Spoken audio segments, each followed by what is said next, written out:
किसानों को उनकी फसल की कीमत नहीं मिल रहा। चेयरमैन पीपल्स पार्टी बिलावल भुट्टो का कहना है कि 3 सालों में सिलेक्टेड हुकूमत ने हमारी पूरी मईशत को नुकसान पहुंचाया। सूरत हाल ये है कि हम गंदम, चावल, चीनी दरामद कर रहे हैं। तफसीलात के मुताबिक किसानों के ट्रैक्टर ट्रॉली मार्च पर अपने वीडियो पैगाम में चेयरमैन पीपी ने अपनी तोपों का रुख एक बार फिर हुकूमत की जानिब करते हुए कहा कि पीपी कॉल पर 21 जनवरी से लाड़काना साहिवाल से एहतजाज शुरू हो रहा है। हम किसान भाइयों के शाना बशाना खड़े होकर एहतजाज करेंगे और अरबाब इक्तिदार की तवज्जो किसानों के मसाइल की जानिब मबसूल कराएंगे। बिलावल भुट्टो ने हुकूमत को आड़े हाथों लेते हुए कहा कि 3 सालों में सिलेक्टेड हुकूमत ने हमारी पूरी मईशत को नुकसान पहुंचाया। पाकिस्तान की ज़रई मईशत तबाह हो चुकी। खान साहब के दौरे हुकूमत में किसानों को फसल की कीमत नहीं मिल रही। ज़राअत हमारी मईशत की रीढ़ की हड्डी थी। हम गंदम, चावल, चीनी ज़रूरियात पूरी करने के बाद बरामद करते थे, आज दरामद कर रहे हैं।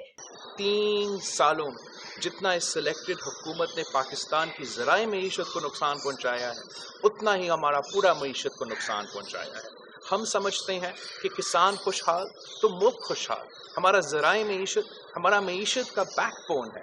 अगर हम ज़राए मईशत को खड़ा कर देंगे तो पूरा का पूरा मईशत तरक्की कर सकता है। किसानों के ट्रैक्टर ट्रॉली मार्च पर अपने वीडियो पैगाम में बिलावल का कहना था कि किसान हमारा साथ दें, हम नालायक और नाअहल हुकूमत को एक्सपोज करेंगे, ज़रई मईशत को बचाएंगे और इमरान को भगाएंगे। हम हर डिवीज़न में इंशाल्लाह अपना किसान मार्च, ट्रैक्टर मार्च करेंगे, किसानों को इश्यूज़ को तवज्जो दिलवाएंगे, इस नालायक नाअहल हुकूमत को एक्सपोज करेंगे और मुतालबा करेंगे कि हम पाकिस्तान की ज़राए मईशत को बचाए, इमरान को भगाए।